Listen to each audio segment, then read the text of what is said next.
We are your local election headquarters. Little Rock is headed to a historic election. For the first time ever, a runoff election will decide who the next mayor will be. And as we prepare for the runoff, new numbers tonight show where people voted and for whom. Frank Scott Jr. and Baker Kurrus both advanced to a runoff election in December after results show those two had more votes than Warwick Sabin. KRK4's Mitch McCoy breaking down the votes precinct by precinct. Mitch, these numbers give us a clear idea of where each candidate had their strongest support.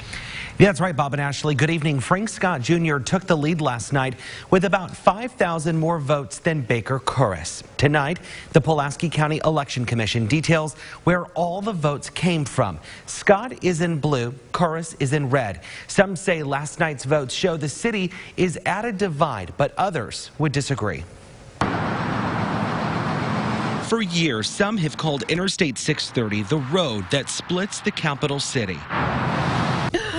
I know, Mama. Donna Gilmore says she supports Frank Scott Jr. for mayor. I think there's always a division. Numbers released from the Pulaski County Election Commission show a divide between the now top two candidates. Scott overwhelmingly took South, Southwest, and Central Little Rock.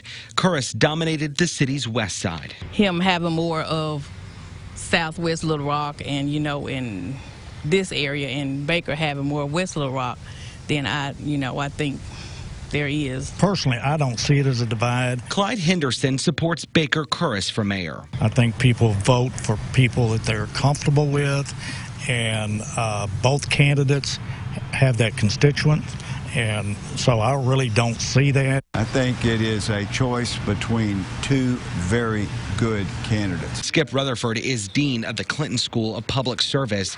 He says both men have connections throughout the entire city, including Scott, who's a banker in West Little Rock. Both of them have inroads into other areas. Frank Scott has a lot of respect in the white community.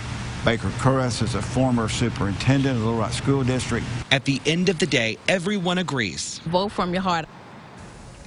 Warwick Sabin fell short last night and did not make it to the top two. He brought in around 18,000 votes. His strongest areas of support were Hillcrest, the Heights, Capitol View, Stift Station downtown, and the Soma area. Sabin has not endorsed anyone yet, so both candidates will now start working to collect Sabin's votes. Back to you. Mitch, thanks very much. That runoff will be on December 4th. Early voting starts on November 27th. That's just under 3 weeks from today.